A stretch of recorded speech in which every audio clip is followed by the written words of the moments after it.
buenos días para todos nuestros asistentes. Soy Jenny Vargas y les doy la bienvenida. Positiva Compañía de Seguros, con el acompañamiento especial del Ministerio de Trabajo, realizan esta importante acción educativa denominada Educación en el Ser para la reactivación y el mejoramiento del futuro personal empresarial, temor y duelo. Estoy segura que este será un espacio de conocimiento, aprendizaje y muy buenas experiencias. Antes de iniciar, vamos con unas palabras de bienvenida. Invitamos al doctor Camilo Gómez. Él es vicepresidente de Promoción y Prevención de Positiva Compañía de Seguros. Doctor, muy buenos días, bienvenido. Buenos días. Doctor Camilo, ¿cómo estás? Muy buenos días. Muy buenos días, Jenny. Me excusan, por favor. Tranquilo, Los no te temas preocupes. de la tecnología.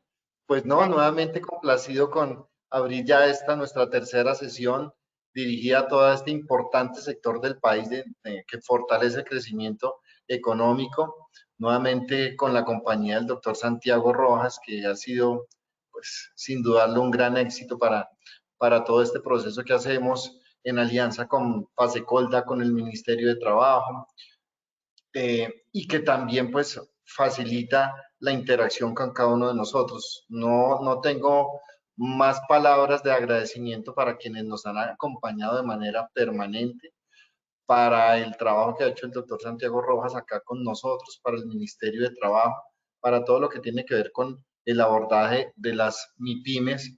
Y hoy también con una importante sorpresa, ahora nos va a acompañar el doctor Juan Manuel Castro de Positiva también, con una importantísima invitación, motivarlos con una estrategia que traemos para las MIPYMES y que va a ser totalmente ganadora. Entonces, no me resta más que agradecerles su presencia, invitarlos a que continuemos con todo el tema de la bioseguridad, con esa energía positiva para nosotros avanzar en todo lo que es la sostenibilidad de cada una de nuestras empresas, la felicidad de nuestras familias y el progreso del país.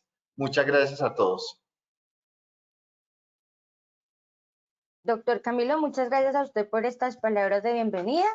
Queremos expresar un especial agradecimiento al Ministerio de Trabajo, a su Dirección de Riesgos Laborales y en especial a la Comisión Nacional de Seguridad y Salud en el Trabajo en las medianas y pequeñas empresas. Queremos también invitar al doctor Jorge Enrique Fernández Vargas. Él es coordinador de la Dirección de Riesgos Laborales del Ministerio de Trabajo. Doctor, muy buenos días, bienvenido. Jenny, muy buenos días. Muchas gracias a todos, muchas gracias al doctor Camilo, a la gente. Recibo ese saludo positivo por parte de Positiva, pues para seguir en este proceso, este tercer encuentro con la pequeña empresa. Desde la Comisión de la Pequeña Empresa reciban un cordial saludo de parte del Ministro de Trabajo, Ángel Custodio Cabrera, de nuestra viceministra, la doctora Isis Muñoz Espinosa, y de nuestra directora, la doctora Leti Rodríguez Leal Maldonado. Sean todos ustedes bienvenidos a este espacio tan importante, a este encuentro donde sea la oportunidad para seguir hablando en todos los temas de seguridad y salud en el trabajo. Es por ello y queremos hacerle una invitación muy especial a todos ustedes en estos momentos a participar en la construcción de lo que es la política pública. En este momento en la página del Ministerio tenemos publicado un proyecto de resolución por la cual se adopta la batería de instrumentos para evaluación de factores de riesgo psicosocial, la guía técnica general para la promoción, prevención e intervención de factores psicosociales y sus efectos en la población trabajadora, y también sus protocolos específicos, la cual es de suma importancia en este proceso de atender este tema. Esto lo pueden encontrar en la página del Ministerio. Hay una ventana que se llama normatividad y hay un espacio donde dice participe en la construcción de la normatividad. Para nosotros estamos complacidos con su asistencia y queremos que sigan conectados en estos espacios de formación que son de gran utilidad en este proceso de reactivación económica. Sigamos adelante de manera segura, atendiendo las recomendaciones de bioseguridad e invitarlos también a que se vacunen como medida eficaz para mitigar los efectos de esta emergencia sanitaria. Quiero enviar un saludo muy especial al doctor Santiago Rojas por su disposición y atención a este llamado motivador en medio del temor y el duelo. A todos ustedes, espero que el día de hoy sea de total apoyo, total éxito y total comprensión al mensaje que nos va a dejar el doctor Santiago Rojas, y desde el Ministerio de Trabajo, desde la Dirección de Riesgos Laborales, seguimos acompañándolo y estamos atentos a cualquier circunstancia, a cualquier solicitud por parte de ustedes. Feliz día a todos y muchas gracias.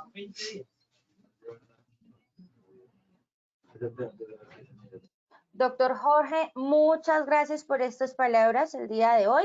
También queremos invitar al doctor Juan Manuel Castro. Él es gerente de mercadeo y comunicaciones de Positiva Compañía de Seguros. Doctor Juan Manuel, muy buenos días, bienvenido. Jenny, muy buenos días para todos. Nos complace estar aquí en este importante evento con todos ustedes, el motor de la economía del país. Es importantísimo para nosotros poder estar acompañándolos como aliados importantes para Positiva y para el desarrollo económico del país. En este momento, como lo mencionaba el doctor Camilo hace un momento, tenemos una sorpresa muy ganadora para ustedes, y es que les traemos un programa que va a contribuir a todos ustedes, a todas sus empresas, a potenciar y a fortalecer las ventas.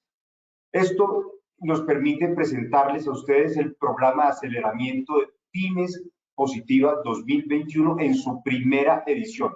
¿En qué consiste? Este es un programa donde vamos a tener una capacitación virtual, donde vamos a diagnosticar, a fortalecer y generar estrategias para acelerar el desarrollo y las ventas de sus negocios. Y lo mejor de todo esto es que no tiene ningún costo. Todo por ser aliados y estar afiliados a nuestra ARL Positiva, vamos a participar. Ahora, ¿qué necesitamos? ¿Cuál es el propósito de esto? Vamos a contribuir, como les mencionaba, al fortalecimiento, a la sostenibilidad de todas las pymes afiliadas a Positiva en favor de la reactivación económica. Somos conscientes de las dificultades que hemos estado afrontando todos, tanto ustedes como nosotros somos conocedores de los retos que estamos afrontando y de los que vienen. Por eso queremos ser aliados, trabajar muy de la mano para llegar a estos desarrollos que necesitamos y a la prosperidad que todos buscamos. ¿En qué consiste este programa? Son 8 semanas de entrenamiento profundo, donde vamos a tener coaches que van a estar de la mano, hombro a hombro con ustedes, analizando y diagnosticando todas las áreas de la compañía, donde vamos a tener talleres de transformación digital, talleres de expresión oral, una mesa detonadora donde vamos a unirnos con todos los entrenadores que van a tener cada uno de las pymes participantes para desarrollar, explotar todas las fortalezas que ya tienen, potenciar esas que no lo son tanto, donde encontramos algunas debilidades, algunas falencias, todos tenemos casos diferentes, y poder generar estrategias de networking con personas externas al panel que vienen a dar ese apoyo. Esto lo hacemos muy de la mano con cada uno de ustedes. Son coaches que van a estar personalizados. Cada situación la conocemos, cada realidad y cada situación de cada una de las pymes es diferente. Vamos a tener la gente enfocada, capacitándolos, entrenándolos para que tengamos casos exitosos. Ahora, ¿quiénes van a participar? Vamos a elegir en esta primera edición 5 empresas. 5 de ustedes van a estar participando. Hay 5 cupos y lo que necesitamos es que se postulen. Positivaparati.com. Positivaparati.com. En Positiva vamos a elegir las pymes participantes en esta primera edición y esperamos que tengamos una inscripción masiva. Motívense mucho porque esto es totalmente gratuito para ustedes, repito, totalmente gratuito. Vamos a tener personas expertas en cada una de las áreas de la empresa para lograr esas mesas detonadoras, tengamos los resultados que esperamos. Sin más, quiero agradecerles toda su motivación, su participación. Los invito nuevamente a positivaparati.com para que podamos recibir esas postulaciones. Hasta el 25 de agosto están abiertas las postulaciones. hoy mismo, ya empecemos, terminamos este encuentro y nos motivamos todos a participar. Positivaparati.com, ustedes son nuestros grandes aliados, el motor de la economía del país. Vamos con toda para este taller. Muchas gracias. Doctor Juan Manuel, muchas gracias a usted por habernos acompañado el día de hoy con estas palabras también. Antes de iniciar, vamos a dar comienzo a nuestro sondeo inicial. Entonces, voy a invitarlos a que iniciemos. Vamos con nuestras primeras preguntas de nuestro sondeo. El proceso de duelo saludable se logra. A, olvidar todo lo ocurrido. B, recordar sin dolor. C, seguir con tristeza y malestar para siempre. Entonces tenemos unos segundos para dar respuesta a nuestra primera pregunta del sondeo inicial. Bueno, yo creo que ya podemos validar nuestras respuestas a esta pregunta. Perfecto. En el proceso de duelo saludable se logra. Con un 3% nos dicen A, olvidar todo lo ocurrido. Con un 97% nos dicen B, recordar sin dolor. Y con un 0%, seguir con tristeza y malestar siempre. Listo, vamos con nuestra segunda pregunta del sondeo inicial. El temor biológico es A, indispensable para proteger la integridad del ser. B, fuente de preocupación y sufrimiento. C, falta de coraje y confianza. Entonces vamos a dar respuesta a nuestra pregunta. Les recuerdo que al finalizar tendremos las mismas 3 preguntas y el doctor Santiago nos ayudará con la respuesta correcta a cada una de ellas. Bueno, yo creo que ya podemos validar nuestras respuestas. El temor biológico es, con un 75% nos dicen A, indispensable para proteger la integridad del ser, con un 15% B, fuente de preocupación y sufrimiento, y con un 10% C, falta de coraje y confianza. Listo, vamos con nuestra tercera y última pregunta del sondeo inicial. La reparación de una pérdida se logra mediante A, moverse menos, pensar más, sentir menos. B, moverse más, pensar menos, sentir más. C, moverse menos, pensar menos, sentir menos. Entonces vamos a dar respuesta a nuestra tercera pregunta del sondeo inicial.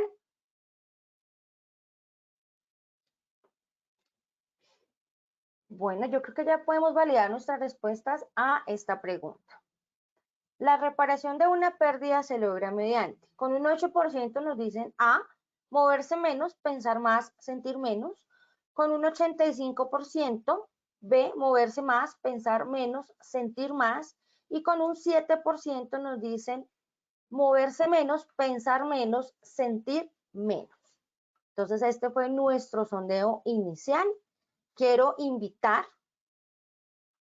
al doctor Santiago Rojas. Él es médico colombiano, especialista en cuidados paliativos, oncológicos y medicina integrativa, radicado en la ciudad de Bogotá.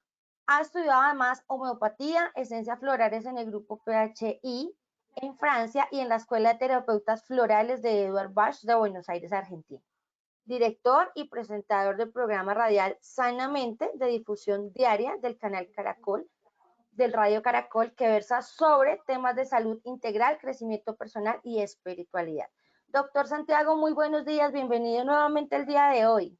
Qué maravilla, Jenny, otra vez volvernos a ver como cada 15 días. Además, qué buena noticia la que les dejaron a ustedes en el día de hoy, súper buena noticia. Esta noticia tan especial que les han colocado a ustedes para que 5 empresas se puedan conectar durante 8 semanas para generar esa posibilidad de desarrollar todos sus dones, aprender de la experiencia. Eso es lo que vamos a hablar hoy.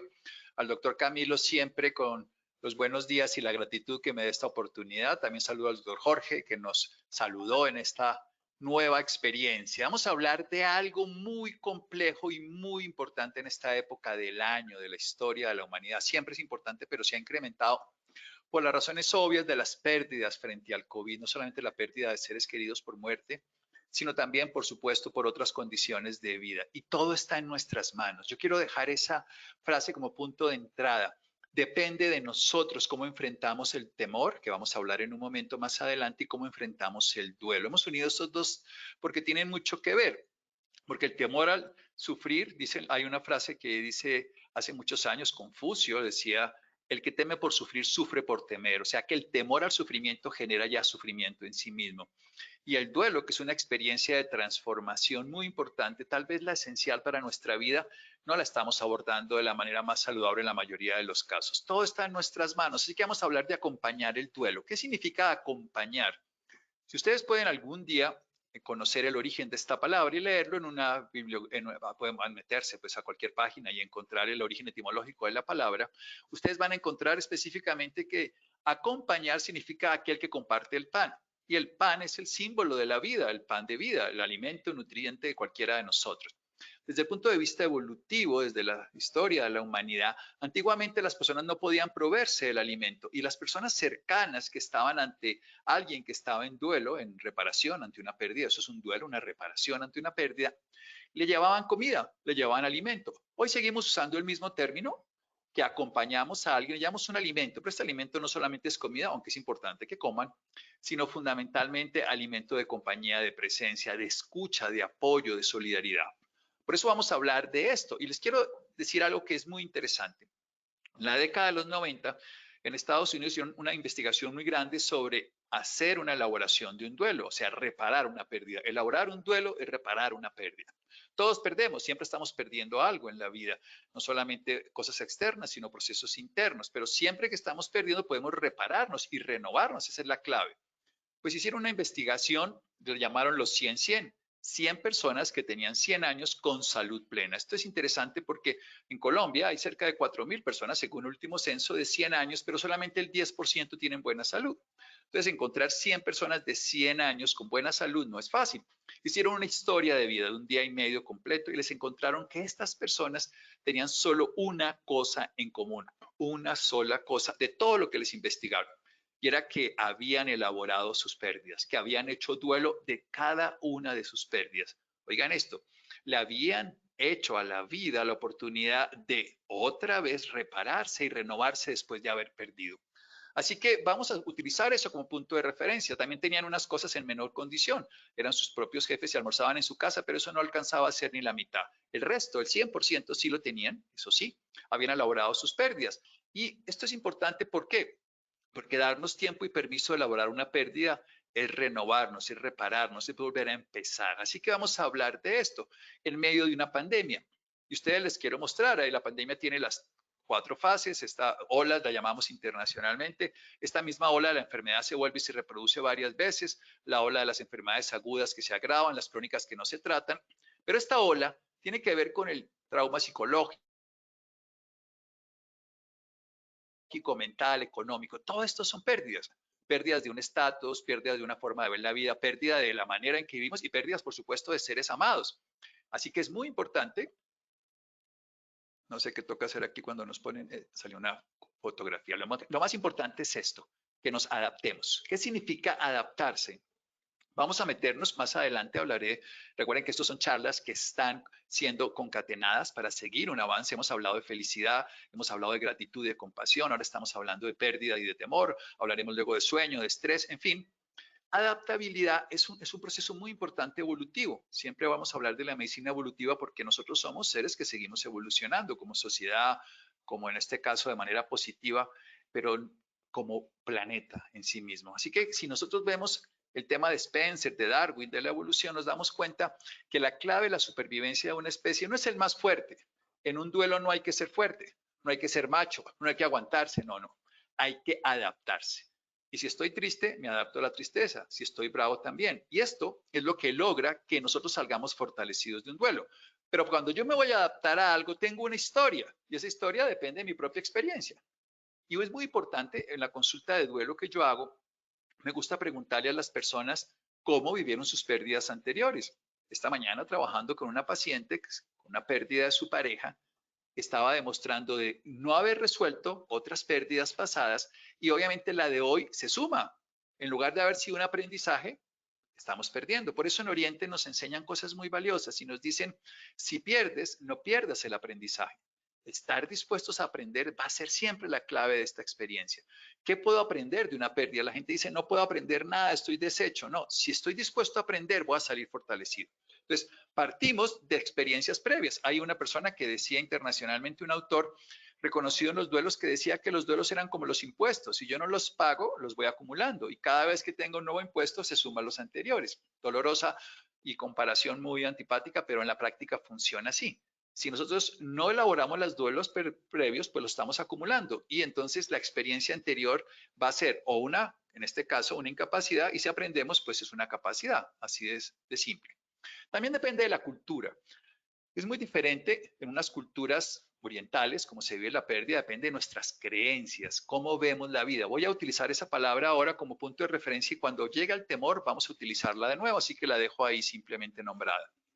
Y la actitud y esto es esencial, nosotros aprendemos de lo que observamos de los demás. Les quiero contar, en la familia nosotros queremos darle muchos discursos a los hijos, a las personas cercanas, pero la gente aprende, y sobre todo siendo niño, por lo que observa, de cómo nos comportamos. No le podemos decir a alguien que coma verduras si nosotros no las comemos, que haga ejercicio y nos quedamos quietos, o cómo elaborar una pérdida si nosotros nos destrozamos, hacemos pataletas o agredimos o culpamos y no hacemos una elaboración. Aprendemos por lo que observamos, así que si aprendemos a hacerlo mejor, no solo es útil para mí como persona, no solo es útil para mi familia, sino también para la sociedad entera. Quiero contarles algo esencial. También depende del tipo de pérdida. Voy a hablar de 8 tipos de pérdidas, se los comento en un momento. Y la manera como sucede. Estamos en una época donde tenemos lo que se llama pérdidas inesperadas. En el lenguaje del duelo hablamos de pérdidas inesperadas, como suena de manera adecuada, que no estábamos preparados de una manera para eso. Y la muerte por COVID, donde ya en el mundo son más de 4 millones y aquí ya pasamos 120,000 y estamos viviéndolo de manera cotidiana, muchas de esas son totalmente inesperadas. Y no solamente las pérdidas humanas, sino las pérdidas o del empleo, o de la forma en que llevamos la vida. Todos esos son pérdidas. Y les recuerdo que la clave más importante que encontraron, y eso se ha vuelto a corroborar en otros grupos de personas que tienen 100 años, la clave es aprender a elaborar cada pérdida. Y vamos a dar una clave para hacerlo. Darse tiempo y permiso para adaptarse y elaborar una pérdida. Darse tiempo para acompañarse con otros que son en este momento importantes para nosotros. Entonces, la manera como sucede ha hecho que nos tengamos que abocar a la pérdida, pero si no nos damos ese tiempo y permiso, lo acumulamos. Lo acumulamos con tensión, con enfermedad, y les hice unas preguntas, ahora se las voy a resolver, espero que las comprendan de una manera adecuada para que las usen para resolverlo. Y algo fundamental, el apoyo. Hay que entender que nosotros estamos hechos de manera integrada, somos seres humanos de una comunidad, somos un planeta, somos una humanidad. Si no nos acompañamos en este momento, ¿cuándo? Por supuesto, es más fácil acompañarse en la gloria, en las fiestas, en las ganancias, en los momentos de éxtasis, pero es esencial, sobre todo, acompañarnos en los momentos de dificultad. Y eso todos lo agradecemos profundamente.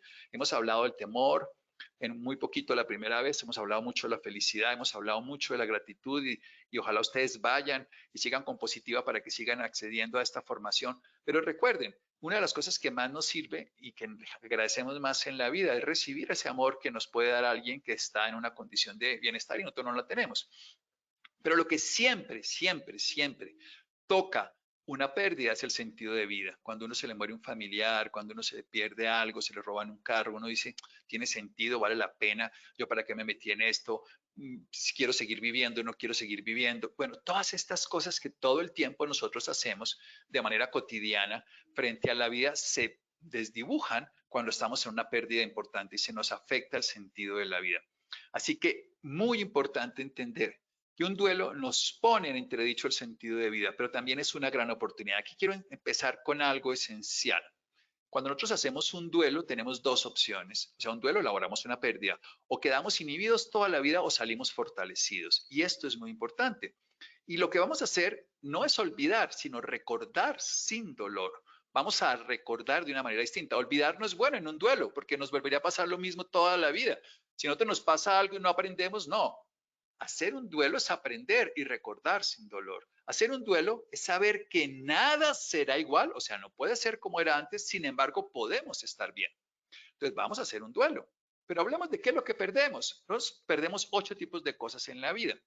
Perdemos relaciones. por muerte, por separación, por abandono, nos abandona la pareja, se va el padre y deja a los hijos, o se muere en el sentido literal del término. Pero, ¿qué es lo que nosotros perdemos?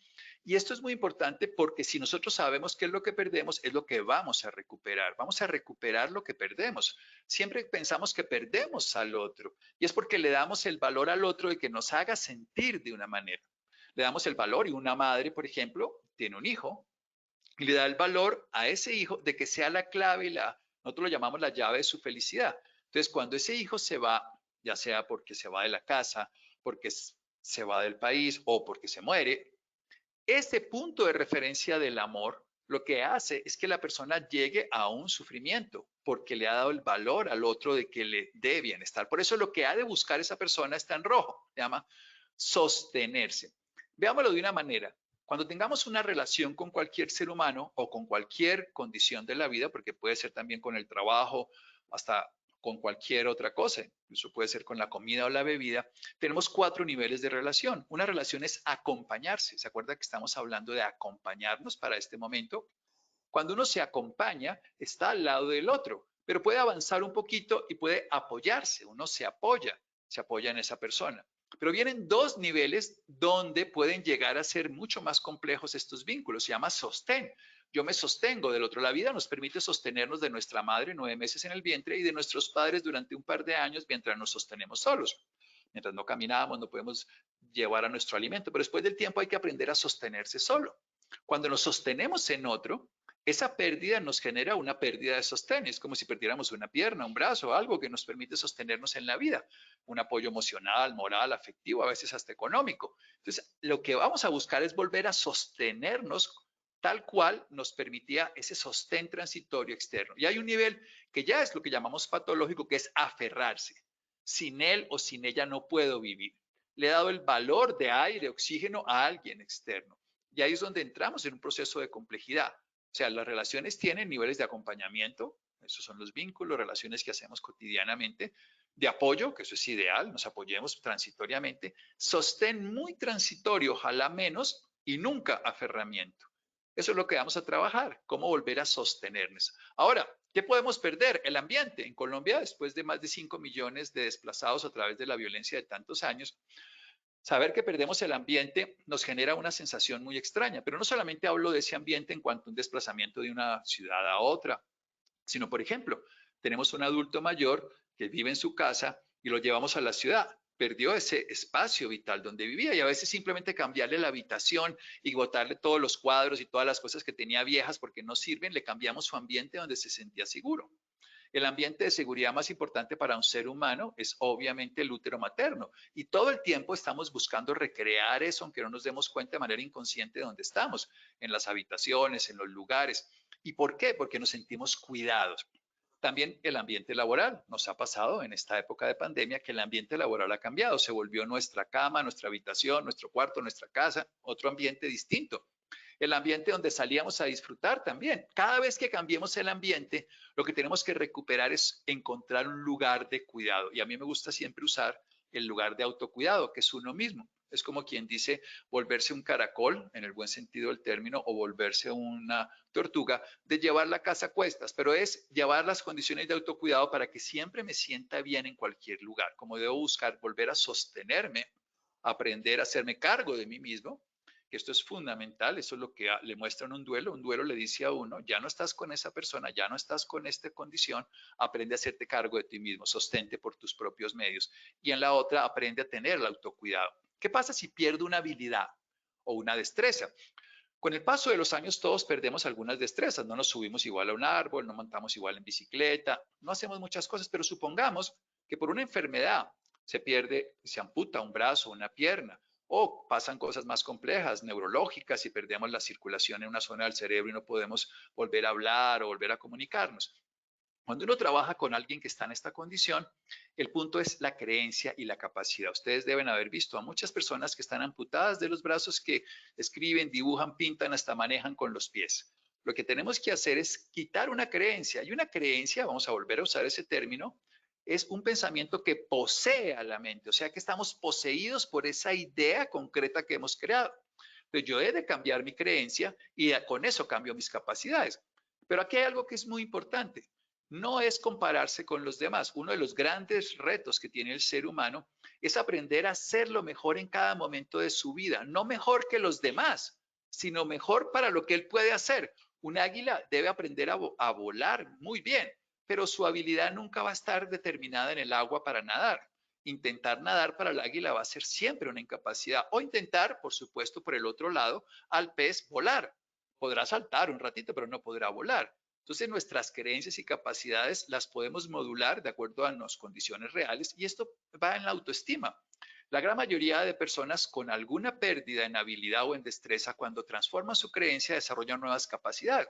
Empiezan a escribir con la mano izquierda, los que pierden la mano derecha y son diestros. Siempre hay que entrar en la creencia, soy incapaz. O, por ejemplo, una mujer puede perder, vamos a poner algo de su estética corporal por una enfermedad y puede creer que eso la hace menos brillante, atractiva, hermosa, querida, y eso es solamente una creencia. Y puede desarrollar tal cantidad de capacidad, yo lo veo por el tipo de pacientes que veo, que se pueden transformar. ¿Qué ocurre cuando nosotros perdemos esa posibilidad de futuro? Un niño, por ejemplo, tiene la idea, y esto es muy interesante, de que va a estar siempre con sus padres. Y es lógico, él nació en ese seno, esa es la idea de su vida, mi vida va a ser siempre así, no ni siquiera me veo creciendo. Porque los niños no se futurizan como los adultos, sino que se proyectan al futuro en el tiempo inmediato. Lo quiero explicar. Un niño, si es hincha de Messi y entonces hoy se ha comprado o está poniéndose la camiseta del PSG y se ve frente al espejo con esa camiseta como si fuera Messi. El adulto pensaría, vamos a hacer que mi hijo juegue durante muchos años para que algún día sea como Messi. Para el niño no funciona de esa manera. Él es Messi hoy, porque hoy se puso la camiseta, hoy se siente y sale a jugar y grita, Messi, ve, patea. Así juega el niño. El niño proyecta todo su futuro dentro de sus condiciones presentes. Nosotros los adultos vemos de una manera distinta y eso ocurre por un cambio hacia los 9 años de edad, que se va viendo las relaciones con el espacio-tiempo. Pero lo que es interesante es que cuando nosotros nos proyectamos al futuro y perdemos esa sensación de seguridad, y ahora paso a la pandemia. Al adulto, hoy en día, la pandemia le ha cambiado esa sensación de protección que le da un sistema. Las cosas eran de esta manera, esto funcionaba así debería ser, esto siempre pasaría así. Ahora tenemos una condición, que si las vacunas sí funcionan, que si no funcionan, que si van a funcionar más tiempo, que si esto va a pasar, que si se va a acabar, que si no. Toda esta sensación lleva a que nosotros perdamos la certeza del tiempo. Y es empezar a usar una cualidad de la mente, la vez pasada hablábamos un poco de eso, la cualidad de la mente de atender lo presente y poder descubrir en lo presente lo que podemos hacer. La gran mayoría de las personas, y en el duelo es característico, viven en el pasado de lo que fue y vivimos en reproches de lo que hubiera podido ser pero no fue, y vivimos anticipando un futuro totalmente angustioso. Se murió él, se va a morir otro, perdí esto, voy a volverlo a perder. Y no nos damos cuenta de lo que tenemos que hacer es crear en el presente. El cerebro tiene dos características fundamentales que no sabe usar muy bien, la memoria y la imaginación. La memoria me hace conocer lo que ha existido en mi vida y me da además unos recursos para desarrollar mis dones en cada momento, y la imaginación me hace crear. Cuando la memoria me usa, que es lo que ocurre en el duelo, la memoria me usa en el sentido que todo el tiempo estoy atrapado en la memoria, no puedo usar la atención en el presente. Entonces, y el futuro, que es lo que me genera la imaginación, me está usando, entonces estoy anticipando, me va a dar COVID, me va a volver a pasar esto, voy a perder esto. Y es cuando siempre que estoy anticipando el futuro, no estoy usando el tiempo, no estoy creando el futuro que yo quiero, no estoy creando mi nueva vida. Por ejemplo, con el duelo, si yo me quedo en el pasado, la gente dice que arrepentirse. No, arrepentirse no, en el sentido de quedarse uno reprochándose, lo que no significa que no aprendamos, es aprendamos de esa experiencia, porque arrepentirse no es llorar, sino cambiar. Y es usar el tiempo presente. En lugar de preocuparnos de lo que va a pasar, ocuparnos para crear de esta manera positiva, y sí como lo estamos hablando a través de esta compañía de seguros. ¿Y qué pasa cuando nosotros perdemos un objeto? Pues bien, estamos descubriendo el apego. Yo trabajo con enfermos terminales. Ayer hablaba con una persona en su lecho de muerte. Esto lo hago muy frecuentemente. Y yo siempre le digo a las personas frases que aprendí de otros. Es simple y llanamente trasladarle una información de un sabio que está en el lecho de muerte para alguien que está aprendiendo a vivir, que es cualquiera de nosotros. Y le dicen a uno, esto lo he escuchado muchas veces, un error cotidiano. Y es que nosotros amamos las cosas y usamos a las personas. Y eso es que tenemos que aprender a amar a las personas y disfrutar el amor que está en nosotros y, por supuesto, usar las cosas y no al revés. Pero lo que hacemos es que nos enamoramos y nos apegamos a las cosas y sufrimos mucho. Lo que hay que trabajar es aprender a cambiar ese nivel de apego que tenemos y darle el valor de utilidad. Las cosas son útiles, las usamos. Cuando no están, buscamos, perdemos el carro, perdemos algún objeto. Bien, hay que hacerle duelo. Insisto, vamos a aprender, hay que hacerle duelo a la relación, al ambiente, a las habilidades, si perdemos una habilidad, a un futuro de protección, en fin. Y también pérdidas de nosotros mismos. Una mujer, ayer hablaba con una paciente que se le está cayendo el cabello, esto es de todos los días por la quimioterapia, el paciente oncológico, y yo siempre les recuerdo a ellos que no es que hayan perdido el cabello, sino que lo están invirtiendo en su salud. No perdí el cabello, no estoy en salud. Y hay que recordar que eso es como el otoño, se me cae el cabello, pero empezamos la primavera nuevamente en un tiempo, cuando renazca. Pero si perdemos cualquier parte de nuestro cuerpo, cuando nosotros no nos identificamos con lo que somos, empezamos a entrar en un caos. Por eso hay que volverse a identificar. Entonces, a una persona se le cae el cabello por la quimioterapia, se le cambia el cuerpo por una enfermedad.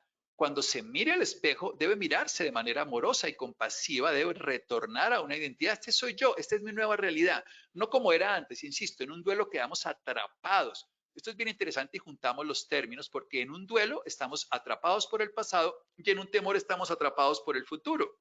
Y no estamos viviendo la realidad como es. En el temor, ya empezamos a tocar el tema, estamos anticipando lo que va a pasar. En el duelo estamos sufriendo lo que ya pasó. En ninguno de los dos nos estamos liberando en el presente. Por eso, si pierdo algo de mi identidad, algo de mi cuerpo, algo de mí mismo, lo que debo es recuperar la identidad. Este soy yo. Aún puedo seguir siendo. Y uno lo ve en el adulto mayor a veces que sí ha perdido muchas funciones, pero aún está viviéndose tal cual de una manera feliz, sigue descubriendo la vida. Hay que volver a recuperar esa identidad de quién soy yo, aún en carencia de estas condiciones. Y hay algo esencial, los hábitos. Hay una cosa que le cuesta mucho trabajo a las personas, es dejar un hábito. Hay hábitos sanos, maravillosos, se crean con dificultad y se vuelven habilidades de vida, pero los hábitos insanos, fumar, ponerse bravo, hacerse daño, lo que sea, en muchas de las formas, cuando las personas tratan de dejarlo, no tocan el deseo.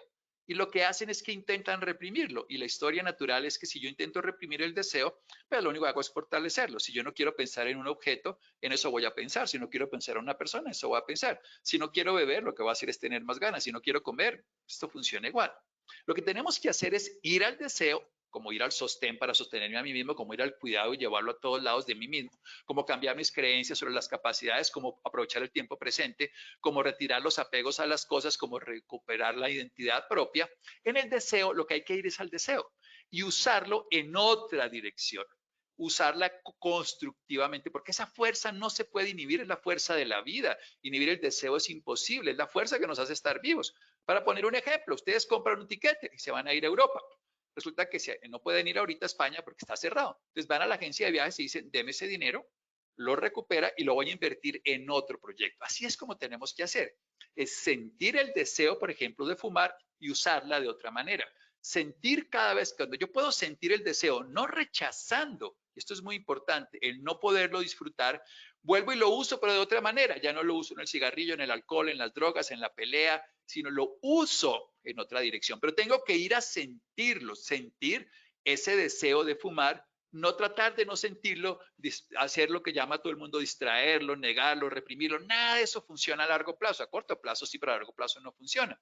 Funciona en el trabajo de duelo es reparación, que vamos a ver todas las etapas que podemos hacer, pero en la práctica siento el deseo y lo dirijo en otra forma. Y aquí viene una de las más difíciles, que son los duelos que llamamos ambiguos, una visión dual, lo tengo pero no lo tengo. ¿Eso qué significa? Por ejemplo, la madre con demencia. Cuando uno tiene una persona con demencia, esa persona no sabe quién es uno, pero uno sí sabe quién es ella. Esa persona sí es ella, pero no es la que es uno, porque no me corresponde como yo esperarías. Está ahí sentada, pero yo no la veo como mi mamá porque no me habla como mi mamá. Ayer hablaba con un amigo que tiene a su padre con demencia, se muere además su madre, o sea, se muere la esposa y está en esa condición que el señor no se ha enterado de lo que está pasando. ¿Qué ocurre con esto? Nosotros tenemos que entender algo.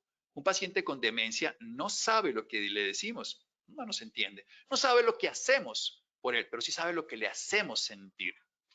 Y lo que le hacemos sentir es muy importante. Hagámosle sentir, porque el sentir no se pierde con las enfermedades neurológicas, a menos de que haya pues ya una inconsciencia total en un coma, sino me refiero a estas enfermedades cognitivas. O igual que los niños, hagámoslos sentir amados, hagámoslos sentir de una manera para nosotros importante, hagámosles sentir la importancia que tiene en nuestra vida, con el afecto, con la expresión, con el contacto, con el cariño, con el amor, que es la palabra coherente. Así que lo que tenemos que entender es, veamos la realidad, en este caso dual, sigue estando ahí, puedo expresar el amor, veamos cómo usar el deseo, reconozcamos nuestra propia identidad, aún a pesar de los cambios externos de nuestra vida, por la forma, por enfermedad. Quitemos los apegos innecesarios a las formas, aprendémoslas a usar, desarrollemos la capacidad de vivir en este tiempo lo que está ocurriendo para crear nuestra realidad. Cambiemos las creencias incapacitantes y que nos generen nuevas posibilidades y, por supuesto, desarrollemos un autocuidado para donde estemos siempre y fortalezcamos el sostén de sí mismo de nuestra vida. Entonces, ¿qué es un duelo? Es una respuesta ante una pérdida, es una respuesta propia, subjetiva, personal, que yo puedo aprender con otros, sí, pero que la voy a desarrollar. Y hay un doctor que se llamaba J. Ward, un doctor, un psicólogo norteamericano, que hace unos 60, 70 años empezábamos a hablar de etapas del duelo, como lo que pasa después de. Entonces, si el agua cae, se estanca, luego se vuelve barro, luego se llena de bichos y todo, sería como etapas, pasan, haga lo que yo haga, pero las tareas no, las tareas dependen de mí. Entonces, independientemente de que en un duelo, la primera vez que tenemos una pérdida, lo primero que hacemos es negarla, no, eso no pasó, eso no es cierto. Luego nos revelamos, pero ¿por qué pasó? No tiene sentido. Luego negociamos, bueno, que sea menos grave o que yo pueda vivirla mejor. Luego nos deprimimos, nos resignamos y hasta que algún día aceptamos. Bien, eso es lo que pasa. Pero ¿qué hago yo con lo que pasa? Es lo importante. Jonathan Swift, el autor de un libro que se llama Los viajes de Gulliver, nos decía maravillosamente, de una manera muy simple. Nos decía, no importa lo que la vida te haga, sino lo que tú haces con lo que la vida te hace. Esas son las tareas del duelo. ¿Qué hago con lo que la vida me hace? Y puedo hacer a través de lo que se llama la estrategia fundamental, darme tiempo y darme permiso. Ustedes dirán, ¿tiempo de qué? El que sea necesario. ¿Cuánto tiempo dura un duelo? El tiempo que yo le invierta para transformar. Eso es como decir, ¿cuánto dura una semilla en crecer? Yo siempre le digo a las personas, un duelo es como una semilla. Si usted la tiene encima de una mesa, nunca crece. Tiene que colocarla en la tierra.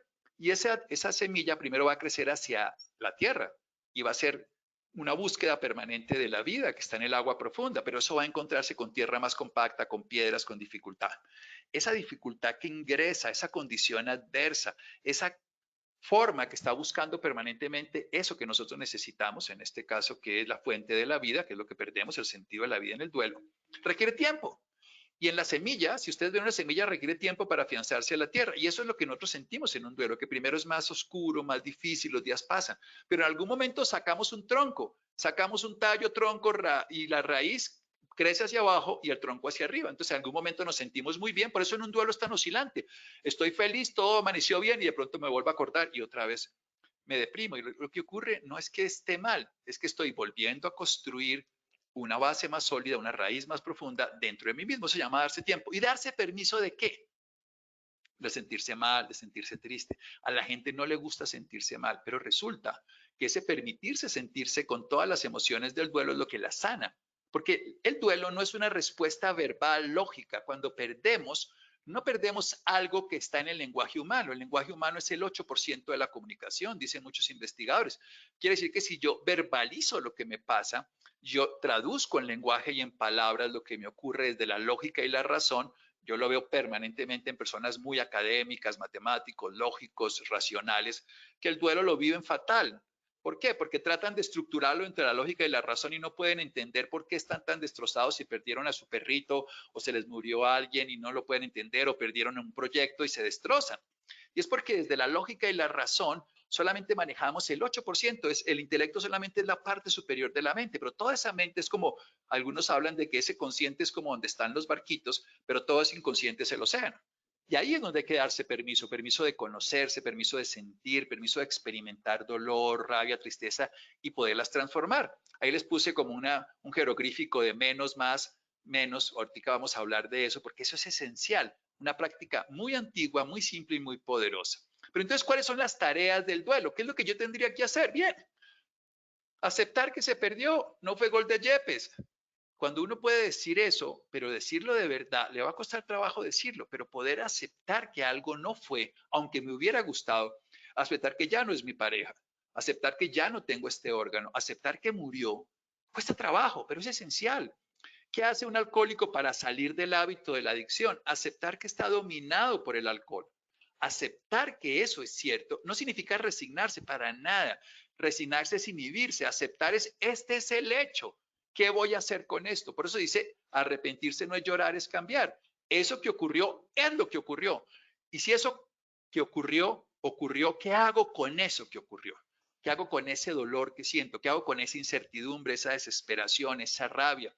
Entonces, la mayoría de personas quieren distraerse, evadirse, beber, cambiar una pareja por otra. No. ¿Qué voy a hacer? Porque yo voy a hacer algo fundamental, es aprender. Un duelo es la experiencia, vamos a decirlo aquí, la experiencia más importante de la vida para aprender. Aprender a disfrutar la vida, aprender a amar, aprender a gozar, aprender a estar felices.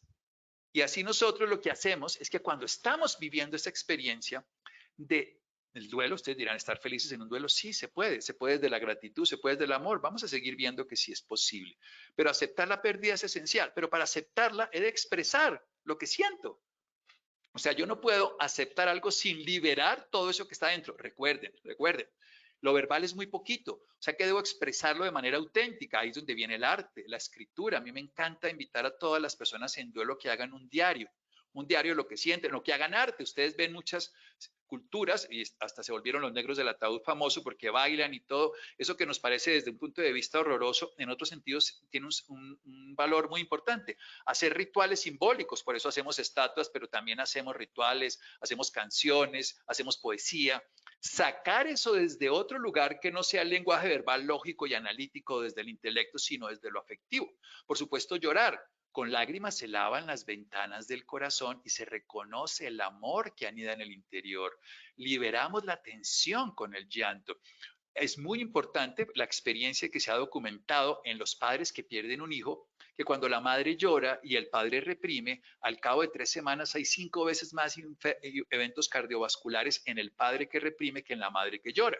Entonces, expresar de forma auténtica los sentimientos es natural. Si alguien está llorando, no le digas no llores, dile más bien, te acompaño a llorar, te acompaño, estoy contigo mientras lloras.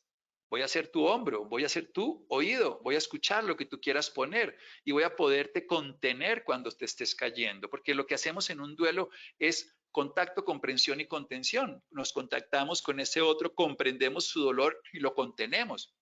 Y estamos simplemente ahí como un soporte, porque esa persona lo que necesita, ha perdido un sostén, le estamos ayudando a que recupere el propio, pero le prestamos mientras tanto el nuestro terapéutico y a veces medicamentoso cuando no hay otra opción. La tarea del duelo primero es aceptar, pero para poder aceptar hay que liberar. ¿Y qué es lo que yo voy a expresar? Mis sentimientos. ¿Y cuáles son mis sentimientos? La tristeza es el sentimiento natural. Recuerden que hacer un duelo no es olvidar, es recordar. Sin dolor es tomar una visión distinta con el paso del tiempo de esa realidad, es poder seguir recordando, porque olvidar no me sirve de nada, aprender sí, recordar también, recordar ya no con dolor, sino con gratitud, con amor, de como recordamos a la abuelita que se murió hace muchos años, que nos llena de alegría el solo hecho de recordarla, o del perrito que teníamos de niños. Si recordamos sin dolor, hemos hecho un duelo. Para eso hemos de expresar en su momento lo que sentimos. ¿Y qué es? Tristeza, es lo obvio. ¿Qué más? Rabia, si hubiera pasado. Culpa, si hubiera hecho, si no hubiera hecho. También temor, que me vuelva a pasar. Y apego, no quiero que me vuelva a pasar, entonces me aferro más. Todo eso lo de sentir y lo de reconocer y lo de experimentar. Y ya les voy a decir algo que es la forma más profunda y más importante. Con movimiento. Sanar el duelo es la más grande experiencia, es lo esencial, mover el cuerpo, hacer ejercicio. Si a mí me preguntan, escoja una de todas las opciones en un duelo, yo les digo, muévanse más, caminen más, corran. Ayer me decía una paciente que está en duelo, ayer mismo me decía, pero le venía diciendo, necesito que hagas ejercicio. Y me dice, por fin dormí. Me dijo, ¿por qué? Porque hizo ejercicio intenso. Y eso hace, ahora les voy a explicar mejor, pero a mí me gusta contar una cosa y repetirla para que la información sea más coherente y la podamos entender. Y es muy interesante esto. Todas las sustancias que yo tengo en mi cuerpo en un duelo son sustancias de lucha por la supervivencia. ¿Qué quiero decir? Si yo estoy siendo amenazado de muerte porque se murió mi familiar, siento que algo mío se murió con esa persona y eso es obvio. Estamos personas que tenemos sangre, vida compartida, siento que me morí también y se le muere un pedacito allá. Y cuando estoy aquí, mi cuerpo lo está viviendo como una amenaza de muerte. Entonces el cuerpo libera sustancias que la biología de cualquier animal, llámese un ave, llámese un pez, llámese un venado, lo que ustedes quieran, una gacela, está hecho para luchar a través de huir o obviamente correr o luchar, lucha por la supervivencia. Entonces yo libero en mi cuerpo, porque siento que hay muerte, todas las secreciones de supervivencia y no me muevo, me quedo en un rincón llorando, que está bien el llorar, pero me quedo quieto, paralizado, sin salir. No, lo que necesito es moverme más, hacer más ejercicio. Entonces expreso la forma auténtica de los sentimientos, de la rabia, de la culpa, con arte, con escritos, con palabras, con llanto, pero también con movimiento. Y ahí aprendo a vivir sin el ser querido. Aprendo a vivir sin ese que se fue, aprendo a llenar los espacios de mi vida que esa persona, que ese objeto, que ese momento llenaba. Aprendo, como le pasa a una persona pensionada, tiene que aprender a vivir sin ese tiempo que invertía en el trabajo, llenándolo de otras actividades que le generen diversión, gusto, proyecto, aprendizaje. Y ahí entonces nos podemos volver a meter al mundo, recuperando el interés por la vida y los vivos. ¿Cuáles son las reacciones? Les quiero recordar. Tristeza, por supuesto, miedo, culpa, rabia, odio y lo que les decía hace un momento, el sentido de vida. Cuando nosotros entramos en un duelo, el sentido de vida se refunde. Las creencias espirituales, creo en Dios, no creo en la vida, lo que sea. Por eso cada pérdida nos lleva a poner en jaque el sentido de vida. Eso está muy bien, porque lo vamos a recuperar más adecuado para ese momento. Les quiero dejar este recuerdo que hemos hablado. ¿Qué quiero? ¿Con qué cuento? ¿Qué necesito? Es la adaptación. ¿Cómo me quiero sentir en un duelo? ¿Con qué cuento para elaborarlo? ¿Y qué necesito? Entonces, ¿qué quiero? ¿Qué quiero? Probablemente ustedes dirán qué tengo que hacer, qué tengo que lograr para estar en un duelo. A mí me gusta siempre es en qué me quiero convertir, cómo me quiero sentir, cómo me quiero sentir en esta condición de duelo. A mí esto me parece esencial y la gente nunca se lo pregunta y nunca lo hace. La gente no se pregunta cómo se quiere sentir y no hace nada para sentirse de esa manera, sino está destrozada. Entonces vamos a poner un ejemplo. Pierdo a la pareja. No me pregunto cómo me quiero sentir, sino que estoy desesperado por buscar porque le di el objeto de felicidad a esa persona externa y amargarle la vida a esa persona, humillarla para recuperarla en teoría, si es que la puedo uno recuperar o tener a alguien. En lugar de cómo me quiero sentir en paz, me quiero sentir lleno de amor, me quiero sentir otra vez con ganas de vivir. Entonces voy a trabajar por eso, no por recuperar al que se murió que no puedo, no recuperar al que se fue, no por destrozarme la vida todo el tiempo peleando por algo que ocurrió, sino cómo me quiero sentir. Y para mí es esencial. Si yo me quiero sentir bien, pues he de hacer todo para sentirme bien. En lo saludable físico, en lo espiritual, en lo mental, en el proyecto de vida, en los ejercicios, en todo. ¿Cómo quiero ser frente al duelo ante la pérdida? Quiero destrozarme, destruirme, entonces me pongo a beber, a fumar, a evadirme. No, ¿cómo me quiero sentir? ¿Cómo quiero ser? Y ahí voy desde ahí a hacer una estrategia de duelo. Por eso es una pregunta esencial. ¿Cómo me quiero sentir en esta separación? ¿Una víctima inexorable de la existencia de ese maldito depredador humano? ¿Me quiero sentir una malvada bruja o brujo que quiero matar a la otra? No, quiero sentirme bien, porque eso es lo que voy a hacer, volver a sentir lo que perdí. ¿Qué fue lo que perdí en el duelo? Esto es interesantísimo y la gente no lo ve. Sentí el bienestar que tenía en ese otro momento. Eso es lo que le pasa a la gente ahora con el duelo del COVID, en el sentido no solo de la muerte, insisto, sino de todo lo que se ha perdido, entre comillas, del bienestar de la vida que teníamos antes. Bien, a veces nos destrozamos porque perdimos eso. Cuando yo me quiero sentir bien, salga y parrandee o no salga y parrandee. Me quiero sentir bien, pase esto o no pase esto. Depende de mí, porque este organismo interno, que es lo que vimos las 2 veces pasadas, las secreciones dependen de mí. ¿Cómo me siento yo? ¿Cómo están mis hormonas? ¿Y quién determina cómo están mis hormonas? Pues yo. Si tomo drogas, de pronto se cambiaría, pero cómo me quiero sentir depende de cómo me quiero sentir, qué hago para sentirme. Si me quiero sentir feliz, vimos la vez pasada el camino a la felicidad, la primera vez, vimos el camino a la compasión y la gratitud. Entonces es clave recordar todo eso o verlo otra vez en las grabaciones para no perderlo. Y miremos esto, ¿con qué cuento? Pues contamos con toda nuestra experiencia, nuestro conocimiento, pero contamos con una realidad que es muy interesante y es que el tiempo y el espacio lo vamos a invertir de una manera favorable. O sea, hay un recurso externo que nos da la vida, el espacio donde estamos, el tiempo, pero tenemos una inteligencia, no solamente un conocimiento de lo que vivimos, sino una inteligencia para resolver problemas. Y eso es lo que nos pide el duelo. que descubramos lo resiliencia, lo llamamos en el lenguaje técnico, la capacidad de adaptarnos y salir fortalecidos. Descubramos para qué estamos hechos, cómo podemos crecer. Y esto se logra con una estrategia que es, ¿qué necesito? Y necesito aprender. Aprender a enfrentar la vida distinto, aprender a no quedarme atrapado en las teorías de antes. Ese es el propósito más importante. ¿Qué estoy dispuesto a aprender en este duelo? ¿Qué puedo yo salir fortalecido? Que me dejaron los hombres, siempre me dejan, que me dejaron las mujeres, que siempre me pasa lo mismo, que se me ha muerto la gente que más quiero. Entonces, ¿qué he de aprender? Aprender a vivir este presente, aprender a amar la vida que aún la tengo, aprender a honrar la vida del que se fue viviendo, porque él me sembró sus semillas de vida a través del contacto. Y si algo mío se está muriendo en esa tumba, algo de él está viviendo, de ella está viviendo en mi cuerpo. Pero ¿cómo lo logro? Así como les ponía en esto, ¿qué quiero? Lo que quiero es ser, ¿en qué me quiero convertir? ¿Cómo me quiero sentir? Ser de sentirse. ¿Con qué cuento? Pues hay que descubrir mis dones. Es un momento de introspección donde descubro para qué estoy hecho. En los momentos de dificultad es donde salta lo más especial de cada ser humano, si queremos, por supuesto, pero sobre todo, ¿qué necesito? Soltar. Soltar todo el no puedo. Hay una cosa que les he contado y se los voy a contar siempre.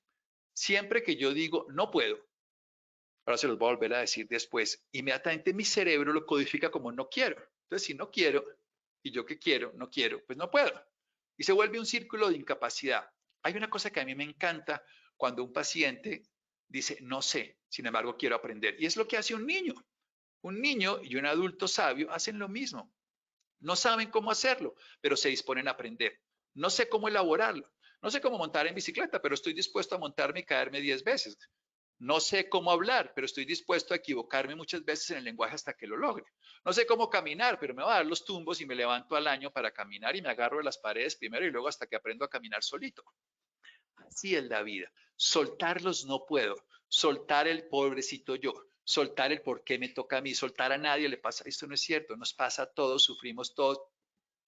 Si ustedes miraran, más o menos unas 350.000 personas se mueren cada día en el planeta. Esas son estadísticas distintas a épocas de más o de menos.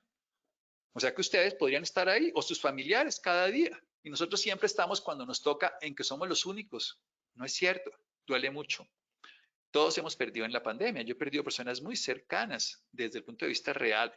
El sentimiento es muy profundo, pero de soltar esa sensación de víctima, de incapacidad, porque me quiero sentir bien, aún no estando. Y vamos a ver cómo lo logramos. A través de retirar la culpa. No sirve quedarse llorando el pasado. No sirve, pobrecito, sino aprender. ¿Qué puedo? Si yo perdí a mi pareja por borracho, si perdí a esta persona por lo que sea, quedarme culpándome toda la vida no me sirve. Retirar la culpa es aprender. ¿Qué estoy dispuesto a aprender? Y para eso, recuerden, actividad física frecuente y en aumento. ¿Qué significa en aumento? Moverse más. Hacer más ejercicio. Cuando ustedes liberan todas las secreciones de muerte y se quedan quietos, en lugar de estar, ustedes pueden estar en la silla y entonces hacen flexiones. Ustedes pueden estar cada 15, 20 minutos moviéndose un poquito, pero también pueden hacer ejercicio intenso. Incluso yo tengo muchas experiencias relacionadas con técnicas de boxeo, por ejemplo, o técnicas de gimnasia, todo, que las personas en duelo cuando cogen una pera de boxeo, cogen una bolsa de boxeo y la empiezan a golpear. Esto es súper liberador porque están llenos de rabia y en lugar de guardarla para llenarse de secreciones que les dan hipertensión, taquicardia, arritmias, trastornos neurológicos, lo liberan. Así que la primera estrategia, ¿quieren dormir bien en un duelo? Hagan más ejercicio. Cada vez más, en aumento, todos los días. Por eso la frase va a ser moverse más, pero ya hemos visto, pensar menos. Hay que moverse, moverse, moverse.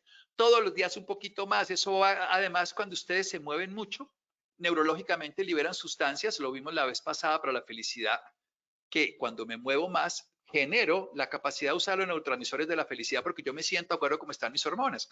Así que me he de mover más, hacer más ejercicio, más actividad, moverme, moverme, moverme. Y eso además aquieta mi cerebro en el sentido de pensar menos, pero sí me debo sentir, porque con el sentir es que voy a transformar. Moverse más, pensar menos, sentir más. O sea, lo que se mueve y se siente más y lo que se piensa menos. Así es como tenemos que hacerlo. Y recordemos que un duelo es recordar sin dolor, hacer un duelo. Y me encanta que hagan diarios. Cogen un diario y escriben todo lo que ustedes sienten. Escriben algo que nosotros llamamos en este caso el diario del duelo. Entonces, me comunico con mi papá, antes me comunicaba externamente, pero ahora no está, entonces me comunico internamente. Recupero, y yo le defino a los adolescentes, sobre todo hoy en día a los jóvenes en el duelo, les digo, mira, tienes que recuperar tu app. Vas a actualizar tu contacto de comunión con tu papá, tu hermano, tu esposa, tu novia, ese caso de que muera, estamos hablando, a través de escribirlo. En caso de que sea una tusa, lo que tienes es que reencontrar tu amor propio. Si estamos en un despecho, háblate a ti mismo, escribe, saca ese dolor. Antiguamente las niñas hacían un diario todos los días y cuando lo hacen en la parte terapéutica y lo escriben con fecha, hoy 6, hoy 16, hoy 20, la hora que sea. Y cuando encuentro algo muy valioso, lo llevo a otro lugar, que es lo que yo voy a estar teniendo como aprendizaje. La clave de un duelo es aprender. Y por eso debo priorizar. En un duelo, ¿qué debo priorizar? La vida. Siempre que me preguntan qué es lo más importante en la vida, la respuesta es sencilla. La vida, no es más. Si yo destruyo mi vida por buscar el bienestar, bebiendo, destruyéndome, no tiene sentido. O sea, no necesitamos que haya 3 muertos porque se murió uno. Se murió el hijo porque la madre se tiene que morir. Yo entiendo el dolor, lo acompaño. Esto no son palabras en vano. Yo llevo 35 años atendiendo a personas en duelo. O sea, que no es algo que vamos a decir hoy que lo leí en un libro, sino que lo he visto. Y he acompañado madres que se han intentado suicidar. Después, la semana pasada me llegó una paciente que se intentó suicidar después de la muerte de su hija. Y veo todas las semanas pacientes que se les mueren los hijos, se les muere la esposa, los hermanos. Es un trabajo de todos los días. Y tenemos que tener claro que hay que priorizar qué es lo más importante, qué es lo esencial en mi vida, la vida. Y luego de ahí empezar. Y luego vienen las relaciones y el autocuidado. Entonces tengo que tomarme los remedios de la tensión arterial, de volverme a alimentar, porque no quiero generar más problemas. Por eso insisto en el autocuidado. Priorizar estar vivo, aunque estemos en momentos de dificultad, porque si no va a tener más problemas posteriores. Y les recuerdo, como digo siempre, repito las cosas, expresemos naturalmente las emociones a través del arte, a través de la escritura, a través de cualquier manifestación amorosa de comunión con la vida. Salgamos al campo. Si algo es muy útil es ir a la naturaleza cuando está uno en duelo. A mí me gusta incluso, desde el punto de vista práctico, sembrar semillas, y es una recomendación que hago en todos los rituales de duelo, que escribamos lo que sentimos, quememos muchas de esas emociones, usemos esas cenizas y las volvamos parte del abono a una semilla para sembrar una planta y ver crecer a esa transformación de la vida de ese ser que se fue en este árbol. Y uno lo saluda. Y uno dice, este es el árbol de Juanita, este es el árbol de Alejandra, este es el árbol de José, este es el árbol, ya está, de Arturo, este es el árbol de cualquiera, de Jorge. Cuando uno es capaz de darse cuenta de que el arte manifiesta mucho más esto, cambia completamente la vida. Pero es hacer esa pausa y reencontrar el sentido de su vida. ¿Para dónde voy? ¿Qué quiero vivir? ¿Tiene sentido todo esto que ocurrió? ¿Tiene sentido cómo estoy viviendo la vida? Por eso es ¿qué quiero? ¿Cómo me quiero sentir? Me quiero sentir bien. Y me va a dar tiempo y permiso en esa estrategia. Tiempo de reencontrarme conmigo mismo, de reencontrar el sentido de la vida. Permiso de sentirme como me siento. Pero para eso hay que dejar el duelo de la deuda. ¿Qué significa? Esto es lo más difícil. Yo por años, por 30 y tantos años de ver pacientes en duelo, este es el sitio donde siempre encuentro la mayor dificultad para cambiar dramáticamente el malestar en bienestar. Y mientras esto no se logre, el malestar perdura. Y cuando esto se logra, el malestar se transforma en un instante. Desde ese momento la vida cambia. Y esto es muy importante de entender. ¿Qué es el duelo de la deuda? Como yo le he dado a esa persona, a ese objeto, a esa condición, la llave de mi felicidad, cuando ese objeto, cuando esa persona, cuando esa condición se pierde, yo se lo cobro. Y yo digo, yo estoy mal por culpa tuya. Yo me siento muy mal desde que tú te fuiste. Es por ti que estoy así, porque te moriste, hijo mío, es que es una vida, una desgracia. Porque tú te fuiste, mi vida es una desgracia. Entonces le estoy cobrando a alguien inexistente porque es mi imagen sobre esa persona. Y digo inexistente porque no puedo hacer nada con eso. Cuando yo asumo, y esto es lo más difícil, insisto, y esto genera mucha dificultad en todos los pacientes en duelo, es lo que más trabajo nos cuesta y lo que más sirve. Así como las matemáticas son el coco en el colegio, así como cada vez hay cosas así, pero son las que más aportan en unas cosas de la vida. Cuando yo puedo asumir esto tan sencillo, lo que yo siento, yo lo siento. Sí, se murió y yo empecé a sentir porque se murió, pero yo lo siento por lo que siento. Y voy a soltar el link, voy a soltar todas las uniones que tengo mentales con esa persona, que suena un poco raro, y me voy a mí mismo. Voy a dejar de culpar al otro por lo que yo me siento, porque yo me siento por lo que yo produzco, no por lo que ocurrió. Usted dirá, no, está equivocado. Bueno, llevamos muchos años investigando esto para decirlo con total certeza. Lo que yo siento son secreciones mías, son interpretaciones mías, causadas por una acción primaria, pero luego reproducidas por mí mismo. De hecho, hoy sabemos que el virus, por ejemplo, no nos mata. El virus produce una respuesta y mi respuesta inmunológica inadecuada o exagerada, la que termina generando trombosis, tormentas de citoquinas y muriendo. Es mi respuesta frente a un hecho el que genera todo esto. Si yo dejo el duelo a la deuda, ¿qué significa? Que asumo que lo que siento es mío, que asumo que lo que siento lo produzco yo, que asumo que yo soy el que siento lo que siento y que no es por la otra persona. Si puedo hacer eso, ¿qué es lo más difícil? Que no es por mi esposo, que es un truán, que no es por mi hijo que se murió, que no es por el jefe que me echó, sino lo que yo siento es mi adaptación, interpretación a lo que ocurre. Empiezo a cambiar. Porque ya puedo hacer algo porque lo tengo aquí. Mientras yo piense que es el otro el culpable, que todo lo que yo siento es por ese otro que se murió, no puedo hacer nada, sino sufrir, victimizarme, rezongar, volverme victimario, nada más. Me meto a mí mismo y me doy cuenta que lo que siento es mío, que siento rabia, culpa, tristeza, odio, desesperación, todas las cosas juntas. Y entonces me voy a abrazar la tristeza, me voy a permitir sentirme mal, me voy a permitir recogerme y llorar y sentir el vacío y la carencia. Ese vacío jamás se va a llenar desde afuera, se va a llenar desde adentro. Recuerden que me muevo más, siento más, me muevo más. O sea, voy a dedicarme a sentir y no a pensar, sino a sentir eso que siente. Usted dirá, en lo que no quiero sentir, claro, a eso es lo que hacemos, no queremos sentir. Pero resulta que nuestro cuerpo nos está diciendo, te duele y te duele infinitamente. Pero no, yo soy macho. No, esto no es de macho. Esto es de honesto. Siento un dolor. Y ¿qué pasa si lo siento? Esto es muy bello. Mi cerebro empieza a producir sustancias de reparación. Es tan especial que mi cuerpo, cuando se permite sentir la tristeza sin rechazarla, sin tratar de no sentirla, empieza a producir una reparación muy bonita, empieza a liberar endorfinas, otras sustancias, anandamida, que me hacen empezar a sentirme mejor. Entonces uno se siente mal, llora y de pronto respira otra vez. Y eso vuelve a ocurrir muchas veces, pero en cada vez que me siento mal, empieza a aparecer algo. Empiezo a sanar los pendientes que tengo con esa persona. Empiezo a decir, esto yo hubiera, bueno, entonces voy a aprender que puedo hacer esto para mi vida. Y voy escribiendo, voy aprendiendo. Al final es aprender. Aprender de este dolor, aprender de lo que es no tener a mi mamá, que era todo en mi vida, aprender a que no tener esto que era tan especial para mí, aprender de por qué es que me dejan los hombres o las mujeres, o por qué siento lo que siento. Voy desde la tristeza, si me doy ese tiempo y ese permiso, la clave esencial, lo voy descubriendo y lo voy apuntando y lo voy sanando de una manera maravillosa, porque encuentro la gratitud. Encuentro que esa persona hacía algo muy, muy importante y es que llenaba mi vacío de presencia.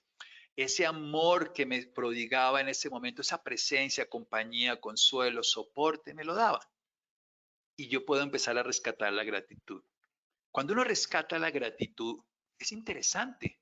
Esto cambia completamente. Vamos a poner un ejemplo. Yo sé que esto que voy a decir puede generarle callo y molestia a muchas personas, pero cuando alguien se va con otro o se va con otra, y nosotros agradecemos que pude saberlo, agradecemos que esa persona está con otra y no conmigo, que no me quiere. Cuando yo empiezo a rescatar la gratitud, acuérdense lo que vimos la gratitud la vez pasada. Mi cerebro cambia, mis soluciones se dan, mi posibilidad de disfrutar es totalmente distinta. Entonces, si yo empiezo a rescatar la vida, no la muerte, sino la vida compartida, eso que viví y experimenté con esta persona está hoy lleno de gratitud en mi vida. Si puedo rescatar la gratitud, todo cambia. Agradezco estar vivo, primero. Agradezco poder sentir, aunque me duela. Agradezco poder experimentar dolor, porque es también la misma sensación, de otra manera, que es mi bienestar. Y cuando puedo empezar a agradecer, mi cerebro cambia la perspectiva de las cosas y cambia todas las sensaciones. Pero eso depende de que yo haya visto la tristeza y que haya visto lo que esa persona llenó. Y esto es un proceso, se llama proceso de duelo. Y encuentro un legado, ese legado que esa persona me dejó. Y entonces le digo a esa persona, bien, ya sé lo que me sembraste, voy a usarlo para mi vida. Yo le digo a mis pacientes, siempre se los digo a los pacientes con los que construyo un vínculo y puedo acompañarlos antes de morir, les digo, te voy a recordar con una sonrisa y te voy a recordar por esto. Esto que tú me has mostrado en vida, esto va a ser parte de mí. Cuando algo mío se muera contigo, algo tuyo vivirá conmigo. Y esto no es simplemente palabras bonitas, esto es rápidamente útil, porque empezamos a encontrar lo que ese ser estaba viviendo y ese legado tácito y explícito empieza a vivir en mí. Y empiezo a sentir una fuerza desbordada y empiezo a cambiar ese dolor en capacidad. Y amo. La fuerza coherente que renueva todas las cosas. Puedo amar otra vez. Y cuando uno ama a alguien no lo necesita. Para mí hacer un duelo es recordar sin amor, recordar sin dolor, perdón, experimentando amor. ¿Por qué amor? Porque estoy ya no necesitando ese otro. Yo ya recuerdo a mi abuelita y la recuerdo cada vez que hago cosas que mi abuelita me enseñó y me da una alegría infinita, María Teresa. La amo infinitamente, no la necesito. Ese es el verdadero amor. Cuando lo necesito no la estoy llamando, estoy totalmente aferrado o sostenido por ella. Pero el duelo me enseña a amar. Amar sin depender, amar sin obligar, amar sin esperar, simplemente sentir un amor que es la fuerza de la vida. Y hacer un duelo es lo que nos lleva. Cuando una persona ama, esa madre que pierde el hijo se dedica a hacer una fundación. Conozco más de 50 historias, he acompañado a muchas en este año, a varias, que crean modelos de vida desde el amor, porque cuando ustedes pierden a alguien, tienen un amor que hay que volver a poner. Siempre le digo a mis pacientes esta frase: ¿cómo hace uno para salir de un lugar que nosotros llamaríamos un callejón sin salida? Pues por donde entré. ¿Y dónde entramos con esa relación, con el amor? ¿Por dónde salimos? Con el amor, amando a ese ser. No es olvidándolo, no es rechazándolo, es amando, pero ya no necesitando. Porque hemos sanado los pendientes, porque hemos rescatado la gratitud, porque hemos encontrado lo que esa vida puede seguir a través de nosotros y hemos abrazado la tristeza y ya, por supuesto, soltamos el dolor de la duda cuando asumimos que lo que sentimos es nuestro. Y ahí podemos entonces hacer rituales de oración y de meditación. Ahí podemos ritualizar con otras personas. Ahí podemos entender eso que la vida sigue y que vamos a honrar a los que siguen viviendo nosotros a través de nosotros. Nosotros podemos seguirlos honrando. Pasemos a este condicionamiento para empatar el tema. Recuerden, todo esto es pasado, el duelo, para empatar a ese tema que llamamos futuro, que es donde está el temor. Nosotros estamos llenos de creencias. ¿Y qué es un pensamiento? Un movimiento de la memoria. Estamos llenos de expectativas. ¿Qué va a pasar? ¿Cómo va a ser mi vida? Cada vez que yo tengo una expectativa, la vida se vuelve dual. Esto funciona de una manera muy simple. Si yo espero que algo pase, al mismo tiempo espero que algo no pase. Así funciona. Yo quiero que ocurra esto, pues también quiero que no ocurra esto. Yo quiero que gane mi equipo de fútbol, quiero que no pierda. Quiero que me vaya bien en esta charla, pues no quiero que me vaya mal. Y cuando empiezo eso, aparece la dualidad. Y mi pensamiento empieza a entrar en ojalá pase, pero qué tal que no pase. Y ahí aparece la semilla del temor, temor psicológico. Yo les hice una pregunta a ustedes sobre el temor biológico. Ahora se los voy a explicar porque es muy diferente. Pero todo parte de mi pensamiento. El temor psicológico parte de mi mente, de mis expectativas y creencias de lo que puede pasar. Las expectativas de que no me dé COVID me va a dar más miedo que me dé. Las expectativas de que puede pasar hace que yo desarrolle estrategias para que ocurra de una manera diferente, ya sea la vacunación, ya sea vivir una vida saludable, salir más al sol, dormir. Todas estas cosas terminan siendo mucho más importantes cuando yo soy consciente de que lo que viene en mi pensamiento es una propuesta. El cerebro me habla, como el pulmón respira y como el corazón late, y depende de cómo yo lo valore. Recuerden que una creencia es un pensamiento que domina la mente.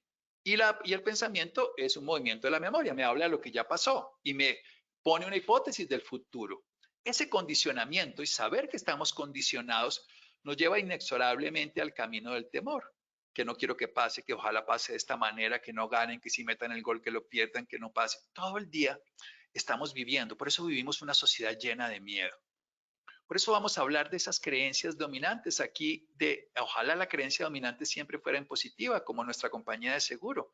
La personalidad está documentada todo el tiempo, las creencias dominantes, cómo debería ser, cómo no debería ser, cómo debería pasar.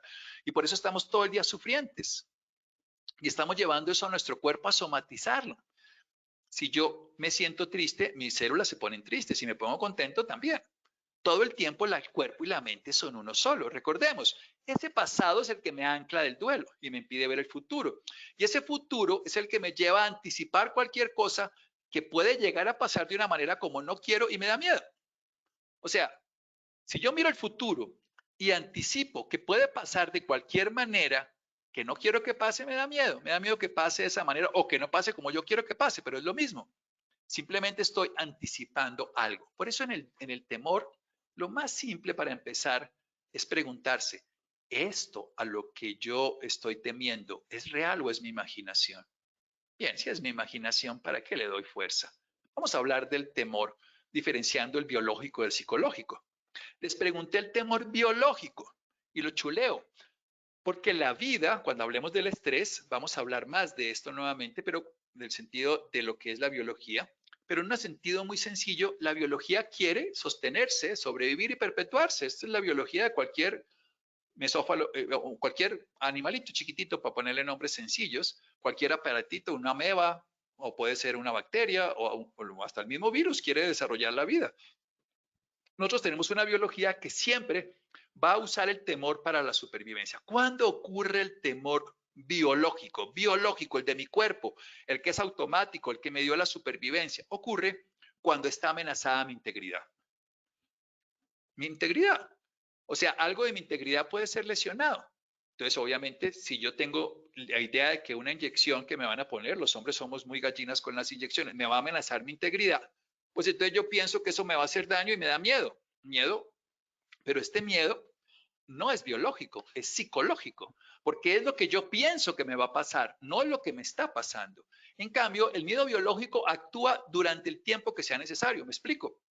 Yo estoy caminando por la autopista y de pronto me volteo y veo que hay un carro y yo no lo había visto. En ese momento mi cuerpo despierta todos los mecanismos de adaptación que me hacen llegar a la acera.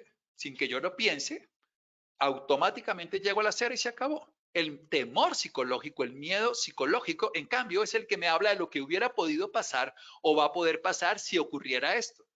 El temor psicológico me está hablando de cosas que no son reales. Si yo puedo entender eso, que el temor biológico actúa cuando las cosas existen. Si yo me estoy atragantando, la supervivencia, porque mi integridad está afectada, me hace sobrevivir, me hace moverme. Si me estoy quedando dormido y uno está dormido y se le mete la almohada, se le mete la cobija, ese temor biológico me salva la vida. El psicológico me habla de lo que podría pasar, de lo que podría ser. Así que sintamos un momento y preguntémonos, eso a lo que le temo, en unos 10, 20 segundos de silencio, ¿esto a lo que le temo en este momento es real o es mi imaginación?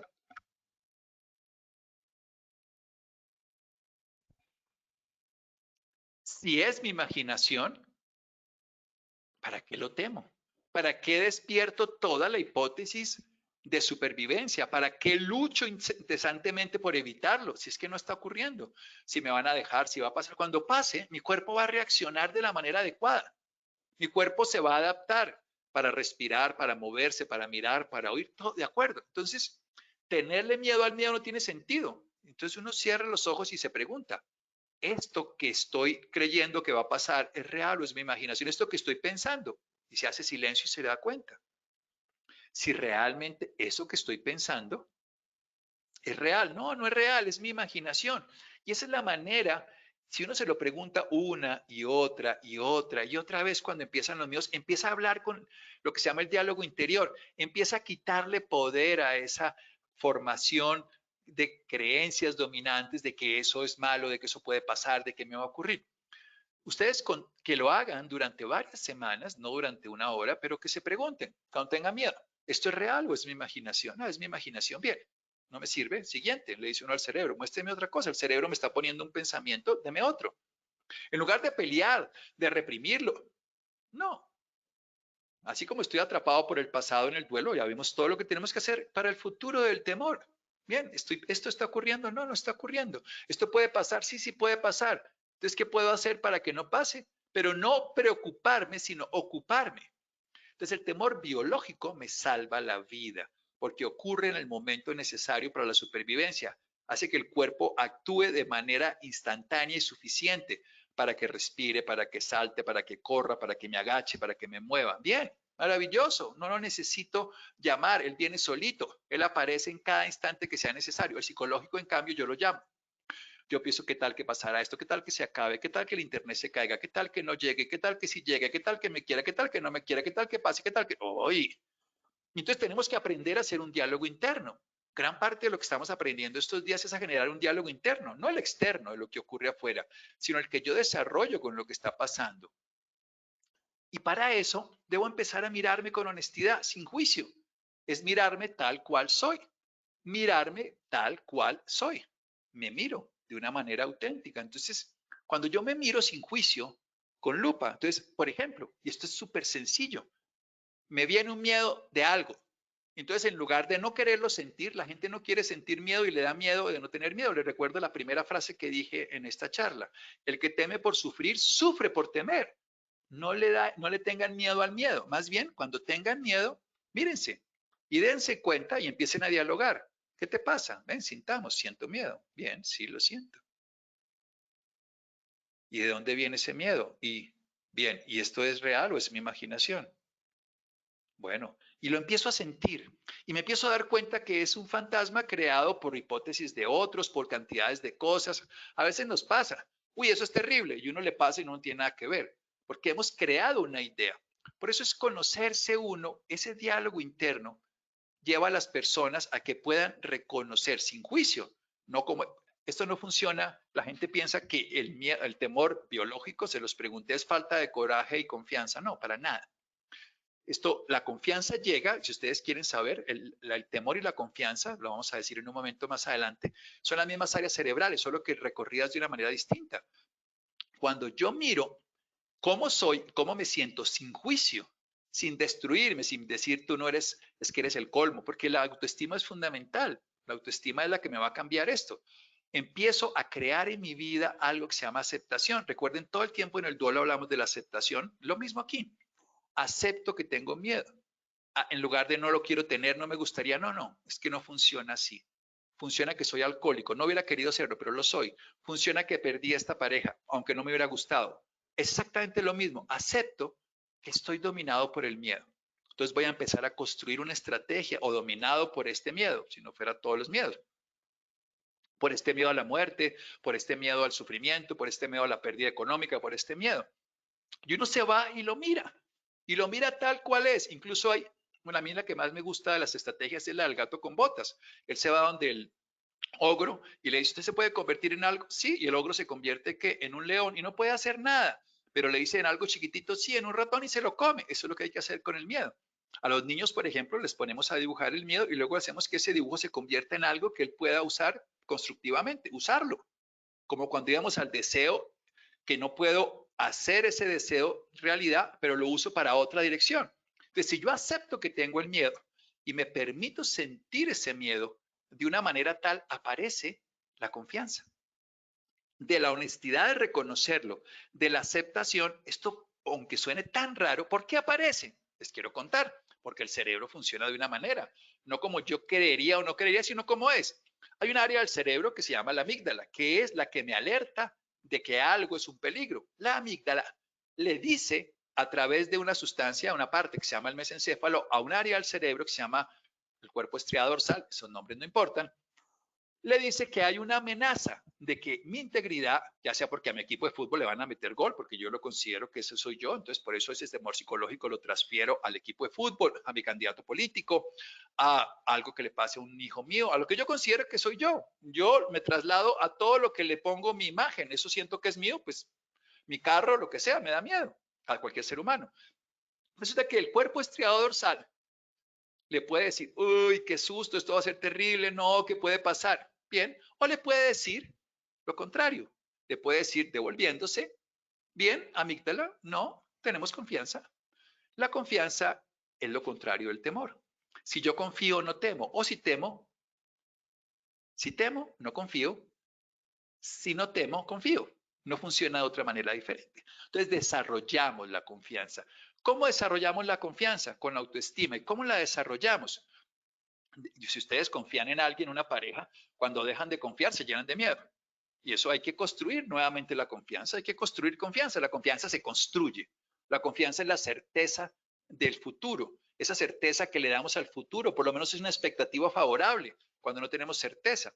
Y lo hacemos a través de construirla. ¿Y cómo la construimos? Primero, de una manera muy sencilla, con ese diálogo interno. Me veo tal cual soy, acepto esa condición y empiezo a dialogar para desarrollar, como hemos visto, todos los dones que tenemos en la vida, en este caso, para que nosotros podamos otorgarnos la simpleza de sentir lo que sentimos, saber que estamos dominados por el temor y en un diálogo interno. Este temor es psicológico.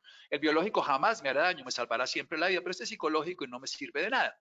¿Y por qué nos hacemos tanto daño con el temor psicológico? Porque le damos demasiada importancia a lo personal. Aquí viene un ejercicio súper sencillo que aprendí de los moribundos. Todo lo que le tememos hoy, en 10, 20, 30 o 40 años, si estamos cerca del lecho de muerte, probablemente no importa. Entonces el ejercicio de la importancia personal es, ¿realmente es grave esto? ¿Realmente es tan importante para mí? ¿Realmente en 20 o 30 o 40 años el haber hecho esto o no? Yo he tenido la oportunidad de acompañar a muchas personas a morir que han sido muy famosas, nunca voy a nombrar nombres, de la vida pública, política, no solo en Colombia, sino en el mundo de la vida artística, cantidades de personajes muy valiosos de la vida.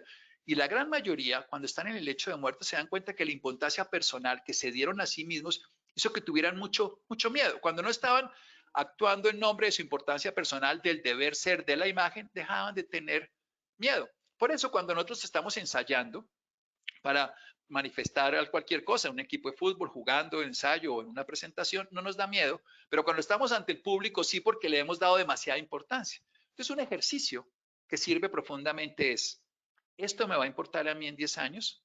Y a veces con 10 minutos. En 10 minutos me va a importar esto que tengo miedo ahorita de hacerlo. Por ejemplo, me van a chuzar una inyección, me van a hacer esto. En 10 minutos me va a importar. Sí, entonces, ahí sí uso el tema. Acuérdense, aquí quiero reunir toda esa idea. El miedo me habla de un futuro por la imaginación, pues uso la imaginación. En lugar de anticipar una desgracia, pues construyo. ¿Me va a importar? No, no me va a importar. Y en 2 días me va a importar, no, no me va a importar. Y en 2 años menos. Y cuando me esté muriendo, ¿me va a importar esto? No, esto no va a importar si es el ridículo, si quedé mal, si esta conferencia no salió bien. ¿Por qué? Porque estoy dispuesto a aprender. Ahí, este es el fondo de todo. Destruir la importancia de cómo va a ir yo, qué va a pasar conmigo, qué desgracia, que vuelve a ser lo mismo del duelo, la victimización. Imagínense que en la Segunda Guerra Mundial se daban cuenta que todos los aviones que venían aquí después de estar llenos de agujeros de balas, se dieron cuenta que esta era la forma en que más les tiraban las balas. Y entonces empezaron a reforzar todas las alas y todo, hasta que uno dijo, a ver, los aviones que vuelven son los que vuelven. Los que no vuelven es porque se caen. Lo que tenemos que reforzar es donde los que no vuelven. Pues el piloto, si le pegaban al motor o al piloto, pues se morían. Y en cambio, si le pegan a las alas, pues terminaban volviendo. Pues, ¿qué es lo esencial en mi vida? Cuando yo tengo miedo, tengo que saber qué es lo esencial. ¿Qué es lo que tengo que cuidar en esencia? Mi imagen, la apariencia. Y es lo que hace que cuando descubramos qué es lo esencial, la vida, busquemos cuidar la vida. Desarrollemos, en lugar de tenerle miedo al COVID, fortalezcamos mi sistema inmune. En lugar de tenerle miedo a cualquier cosa, hagamos lo que valoramos que es lo esencial y lo cuidamos. Ese es el sentido. Y eso es lo que nos va a dar libertad. Libertad no es hacer lo que se nos dé la gana, sino hacer con ganas lo que nos pide la vida. La cosa es libertinaje. Yo les voy a hablar eso más adelante en otra conferencia para explicarlo mejor. Pero libertinaje es compulsivamente hacer lo que la vida me pone en el sentido de mis pasiones, mis miedos. No, la libertad, yo siempre le digo a las personas, ¿sabes lo que hay más allá del temor? Libertad. Siempre que yo paso un temor, encuentro una libertad infinita de cualquier miedo, el miedo más pequeñito o el más grande. Por eso, si sabemos qué es lo esencial, si hacemos un diálogo interno y esto no tiene o no tiene sentido, empezamos a trabajar ese autoconocimiento, se van a acabar el 90% de los temores, quedarán unos, pero los afrontaremos con el temor biológico, actuando de manera adecuada y empezamos a desarrollar lo que aprendimos la vez pasada, gratitud y la antepasada, felicidad.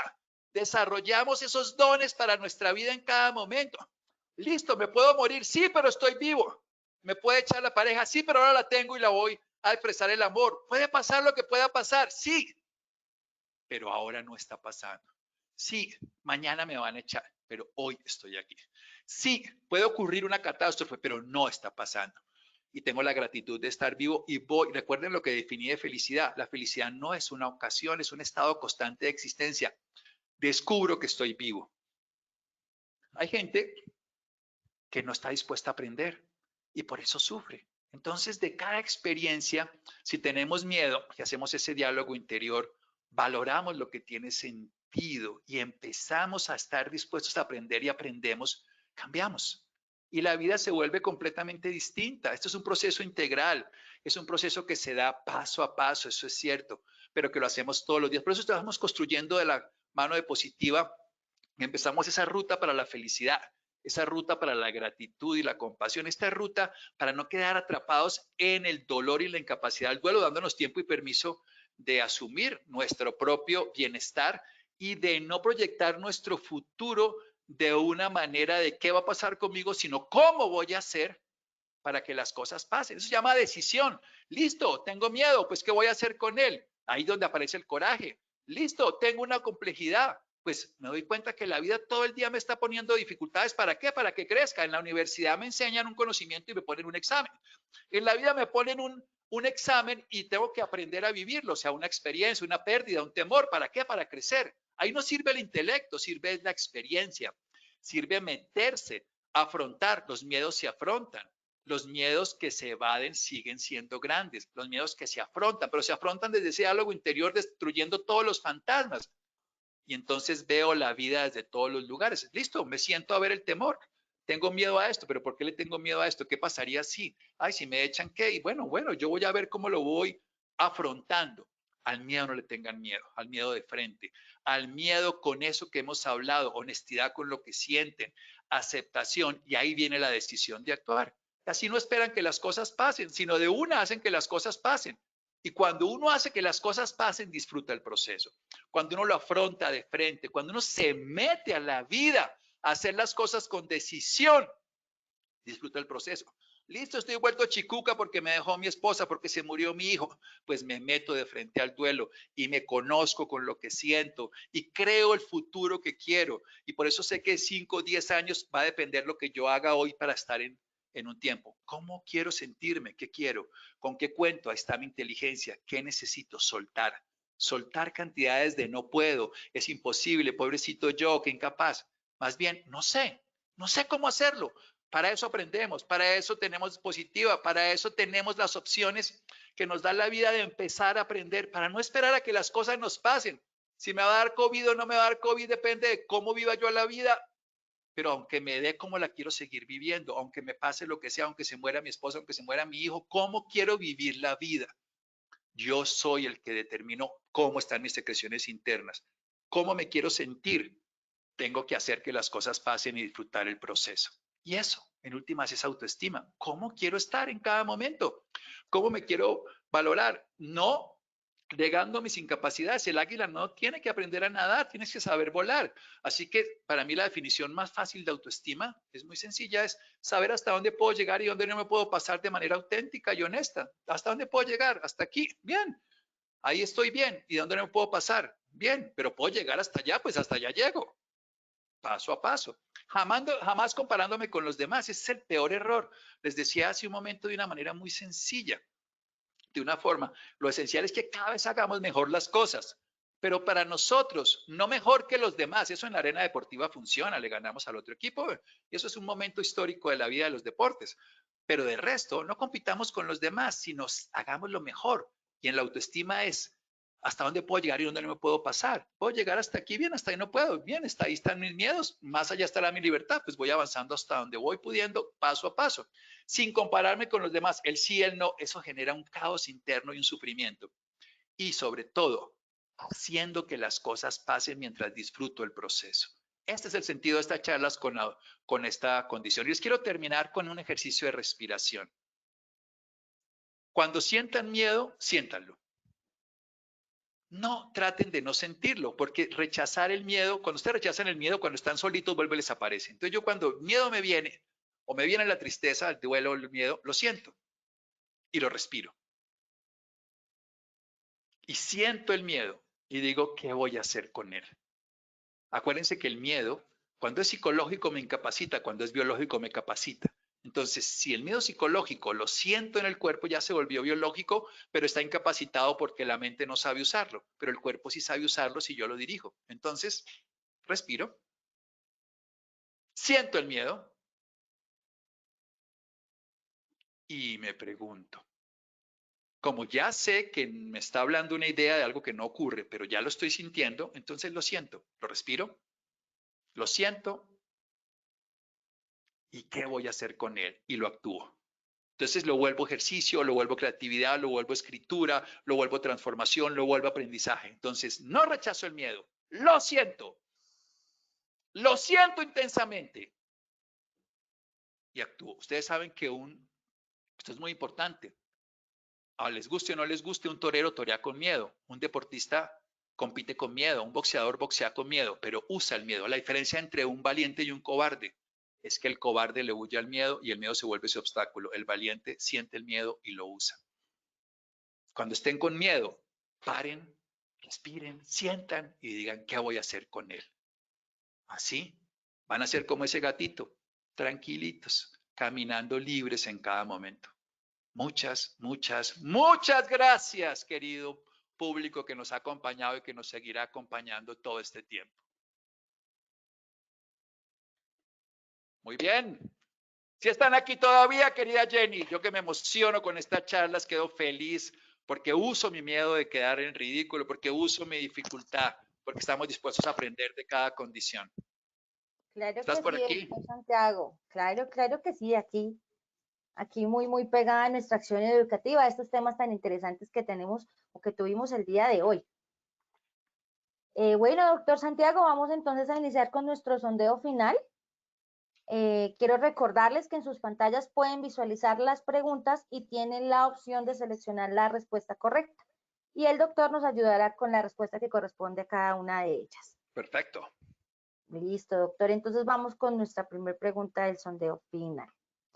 El proceso de duelo saludable se logra: A, olvidar todo lo ocurrido; B, recordar sin dolor; C, seguir con tristeza y malestar siempre. Entonces les En el recuerdo. proceso de duelo, acuérdense, en el proceso de duelo, cuando hacemos un duelo saludable, ¿qué pasa? Sí, recuerden lo que el doctor Santiago nos enseñó el día de hoy para que podamos aplicarlo a nuestras respuestas de este sondeo final.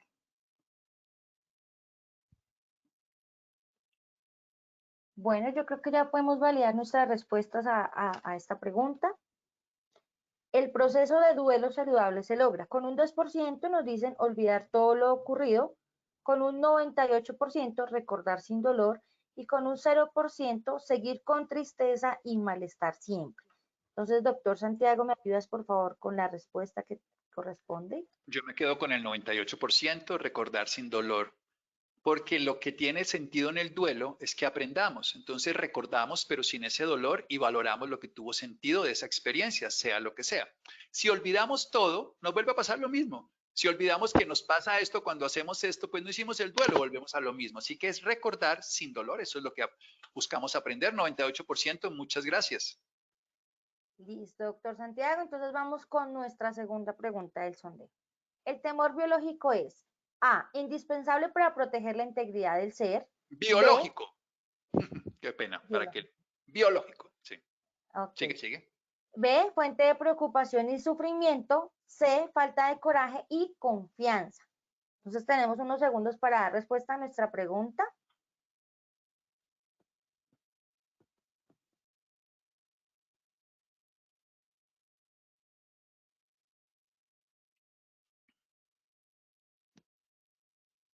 Bueno, yo creo que ya podemos validar nuestras respuestas. El temor biológico es, con un 88% nos dicen indispensable para proteger la integridad del ser, con un 7% fuente de preocupación y sufrimiento, y con un 5% falta de coraje y confianza. Entonces, doctor Santiago, te dejo para que nos ayudes con la respuesta. Bueno, me voy con la mayoría, en este caso indispensable para proteger. Es que el temor biológico es el que nos salva la vida, el psicológico es el que nos hace sufrir por preocuparnos de lo que no existe, es el que nos genera toda esa tensión y cuando el temor ocurre, nuestro coraje y confianza, el biológico, el que la vida nos da naturalmente. Todo lo que he intentado decirles es cómo usar el temor biológico cuando ocurre de una manera natural y cómo no quedarnos atrapados en el psicológico que nos habla del pasado, en ese diálogo interno, en esa honestidad, en ese actuar con esa energía que sentimos cuando tenemos el temor. El temor no es un problema, el problema es que nos domine a nosotros en lugar de usarlo porque la biología nos los dio para cuidar nuestra integridad. De eso estamos seguros porque si no los animales no sobrevivirían. Listo, doctor Santiago. Entonces esa fue nuestra respuesta a nuestra segunda pregunta.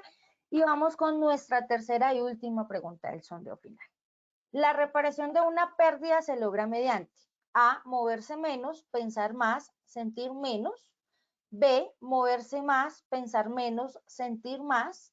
C, moverse menos, pensar menos y sentir menos.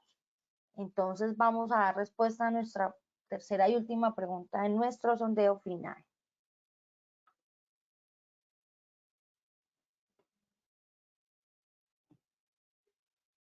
Bueno, yo creo que ya podemos validar nuestras respuestas. La reparación de una pérdida se logra mediante. Con un 2% nos dicen moverse menos, pensar más, sentir menos. Con un 97% moverse más, pensar menos, sentir más. Y con el 1% moverse menos, pensar menos y sentir menos. Entonces, doctor Santiago, te dejo para que nos ayudes ahí, porfis. Muy bien, pues estamos con la mayoría otra vez. Moverse más, esa es la clave, porque todas las secreciones endocrinas de lucha por la supervivencia, adrenalina, cortisol y demás, se quedan atrapados en nuestros músculos en una experiencia de pérdida. Si no las movemos, hacemos hipertensión, arritmia, taquicardia, falta de apetito, falta de sueño, muchas cosas más. Así que hacer ejercicio, moverse más. Y el pensamiento que nos habla todo de lo que fue, lo que fue, lo que fue, lo que fue, nos queda atrapado. Entonces no hay que pensar, hay que moverse para pensar menos y sentir lo que sentimos y expresarlo a través del arte, a través de la escritura, a través de llorar, a través de reunirse con otros, manifestarlo a través de la oración, de la meditación, de los rituales espirituales. Todo eso es sentir. Pensar muy poquito, no nos sirve de nada. Aprender sí, pero no aprendemos de qué pasó, sino qué le puedo sacar de provecho a esta experiencia. Y moverse, moverse, moverse, moverse, por favor, ejercicio, actividad física, soltar esas tensiones a través del movimiento. Claro que sí, doctor Santiago. El tema de hoy muy importante para todos nuestros asistentes para aplicarlo a nuestra vida diaria. Quería darle las gracias por habernos acompañado nuevamente el día de hoy en esta importante acción educativa. Muchas gracias, qué alegría, mi querida Jenny, y a mi doctor que debe estar por ahí, mi doctor Gómez, y a todos los acompañantes, sobre todo a ustedes que hacen posible que sigamos. Y recuerden, en 2 semanas nos vamos a volver a ver con un tema muy, muy, muy importante también, el sueño. Claro que sí, doctor Santiago. Entonces, dentro de 8 días tendremos esa 15. importante temática de acción educativa. 15 días, perdón, sí. Bueno, para nuestros asistentes quiero recordarles que este curso tendrá 7 ciclos educativos y cada uno será certificado de manera individual. Pero para las personas que participen en las 7 sesiones, recibirán una certificación adicional en donde se dará constancia de su asistencia al ciclo educativo completo, entregando el rol de líder del ser y para el ser en pro del bienestar, la salud y la seguridad. Antes de terminar, tengo una información importante para cada uno de ustedes.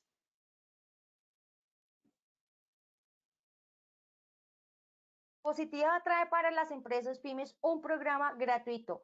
Convierte los retos grandes en grandes logros. Proyecto Aceleramiento de Pymes Positiva 2021. Postúlate en www.positivaparati.com. Un espacio de diagnóstico, fortalecimiento y aceleración estratégica que no se puede perder. Es nuestro deber promover la seguridad y salud en nuestra vida diaria en el trabajo. Así todos continuaremos salvando vidas y generando prosperidad para todos. Nos vemos en una próxima ocasión. Recuerden que Positiva Compañía de Seguros piensa en ti. Que tengan un feliz día.